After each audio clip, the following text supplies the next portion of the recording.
This chapter has basically laid the groundwork for what I think is the inevitable arrival of Nico and Lohan if, and this is a very small if, like 1% if, another villain or a third party in this case joining into the fight. We all knew this was inevitably going to happen here, especially for like the major arcs, right? Because I mean, if we look at the Annihilation tournament, that had its own case of having a villain and a third party, which eventually messed some things up in the tournament. Kengan versus Purgatory, another major arc, also had the Worm that were basically the guys there. You had the fight with Edward being the final fight of the arc there. So I'm not surprised that Sandro is sort of trying to lay that groundwork, lay that mystery right here, and have that, you know, work in the background as the tournament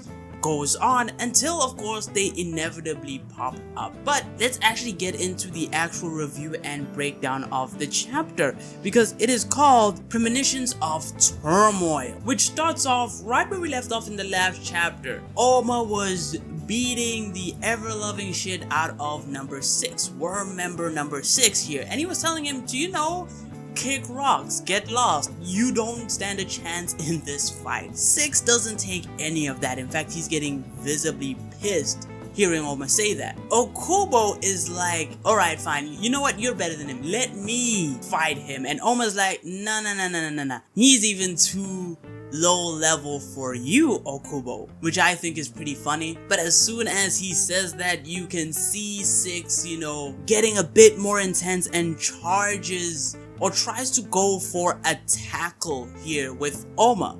Of course, he misses completely. Oma seems like he basically disappeared, instant transmission to the right side of 6 here. And he basically charges up a palm strike that hits 6 right at his right side. So he manages to block right on time, but of course, it's a devastating attack for him. He goes flying, and Oma starts talking more shit to him. And he's like, wow, so it seems like the Worm can only beat up people that can't fight back, right? Because I think one of the last times we ever saw like Worm members being dominant in fights, or at least having that heavy presence, was around chapter 49, 48 to chapter 50, you know, right before Oma eventually and Ryan came back. I think the last Worm member that was as dominant as them, or at least had that intensity, was Naiden. But ever since then, even the direct subordinates, they're powerful. It's not that they're weak, it's just that every single time they actually come up to do something, they get very bad portrayal. Like, you can think of, I think it was Ogi who got one shot by Gaio Mukaku, and Gaio Mukaku is pretty powerful, right?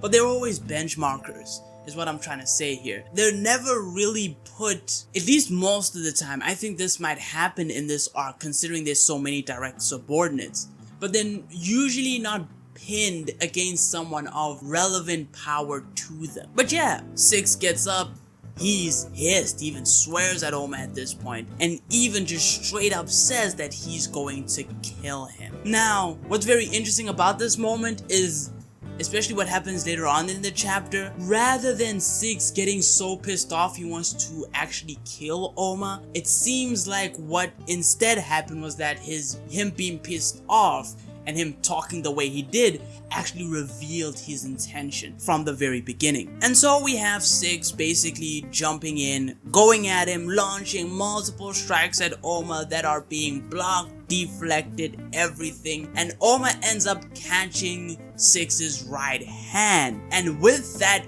opening, right, he sort of tilts him towards his right side. Oma basically strikes him with his right hand straight to his face with an iron breaker, which is incredibly devastating, because like the iron breaker is a very powerful attack. With principles added on, that's tough. Of course, 6 endures that attack and tries to go for a left-handed strike. So he's going with like what seems like an upper hook strike here, and Oma uses Weeping Willow on this man, having him fly in the air like a bum, looking badass as he does it as well. More aura farming for Oma here, and yeah, he lands straight on his ass. His shoe goes flying out, and you then have Oma sort of admitting that 6 is kind of tough, right? You know, he's someone that has a lot more endurance than you would think he would have. Because I want people to remember, right? A lot of people are gonna dunk on 6 and say he's fodder this, fodder that, he doesn't really matter. I think he does matter, even though it's a little bit low in terms of how much he matters. But people need to remember what happened to Nitoku. Nitoku got knocked out by Oma, went to sleep. This version of Oma should be stronger than that version of Oma. So the fact that 6 is even carrying on, he's actually still fighting here. He's actually enduring attacks like Iron Breakers, Weeping Willows. He's taking punishment. Says a lot for him. But Okubo, he's more impressed with Oma, obviously. And he even notices that, like, he can't even tell if there's a gap in how Oma is fighting or how he would take advantage of anything. Basically, Oma seems flawless in the way that he fights to Okubo. Luckily, he can still perceive that, and he even starts wondering, like, okay, if I fought Oma, how would I have done in comparison to 6? Like, could I find an opening, or would I get my ass handed to me in a similar fashion? Because at this point, Oma's supposed to be fighting the connector, right? Assuming there ain't any huge boosts in power, Oma should be able to put a decent fight against the connector, which makes him pretty much leagues above most fighters. Even Okubo. Well, potentially Okubo. We don't know how strong he's gotten over time. Either way, Okubo notices that someone is behind him, and it turns out it's a direct subordinate. We see it by the tattoo. He has a white one, and I kind of like the design for this one. Now, if you take a look at the drafts, which I'm actually using right now, the design of this character has kind of changed from what the official one was. First time we see it in the drafts, he has black hair. Later on in the drafts, he has white hair. In the official chapter, it is white hair with the blindfolds. Blindfolds are a consistent thing here. He is a Chinese martial arts. He kind of reminds me, even though Qin Shang Quang didn't have this type of design in Record of Ragnarok, the blindfold thing is pretty interesting. I think they have, you know, their own parallels there. Either way, he is a direct subordinate, and he is basically one. And he basically says he comes in peace. He doesn't want to fight with Oma or Okubo right now. He's actually here for 6, and he even talks to 6 at this point, and he's trying to remind him, like, hey 6, we're not here to fight Oma, we're here to basically fight everyone else, right? We're trying to make sure Oma versus Shen Wulong happens, which again points to conflict. 6 is going against the orders of the worm, and he even said that towards the beginning. Or at least that he didn't care that he might be going against the worm's rules and what they actually want to do here. Either way, 1 is like, yeah, withdraw, bro.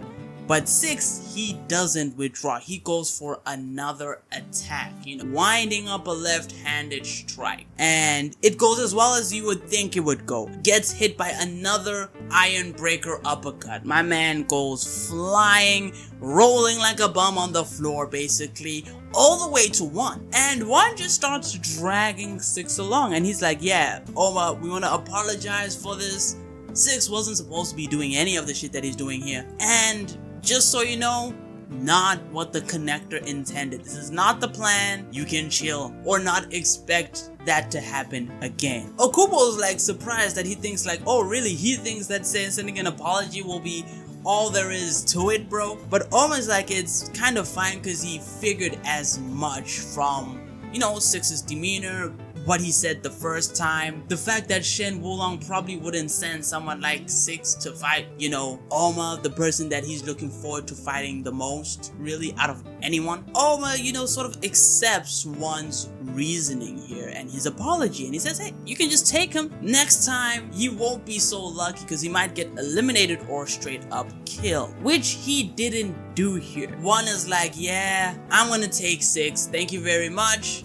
We'll see what the connector does with him. We can guess the man is dead. At this point, he's dead. Because like realistically speaking, if he manages, maybe he could manage to get away from 1 and then he could roam around after that. I doubt. Unless 1 is stopped from dragging 6. 6 is gonna get eliminated by Shen Wulong there.